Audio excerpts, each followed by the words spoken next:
Сәлем достар, бүгінгі тақырып күнімізді қалай продуктивті өткіземіз, қалай бәрін үлгеруге болады. Таңертең тұрғаннан кейін Мэл Робинстің 5 секундық техникасын жасап, дереу орныңыздан тұрып, алғашқы бірінші сағатында ең маңызды істеріңізді бітіріп тастаңыз, немесе активті қимылдар жасаңыз, су ішіңіз, дене қимылдарын жасасаңыз болады.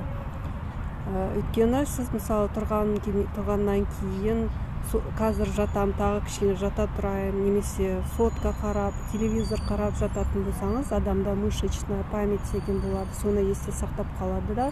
Мысалы күнделікті сол бір іс-әрекетті қайталай бересіз, тұрғыңыз келмейді күнделікті, немесе тұра салып сотка қарайсыз, сол сізде мышечная память деп, мұшығытеріңіз есте сақтап, күнделікті бір іс-әрекетті қайталай бересіз. Егер сіз ерте тұрып, іс-әрекеттер жасап, немесе маңызды істеріңізді сол бір сағаттың ішінде жасап болсаңыз, ол мышечная память деген болады, әрі сол іс-әрекетіңізді күнделікті копировать етеді. Сол бір сағатты қалай өткізсеңіз, күндігіңіздегі іс-әрекетіңіз де солай өтеді. Сондықтан да оянғаннан кейінгі алғашқы бір сағатты өте активті өткізуге тырысыңыз.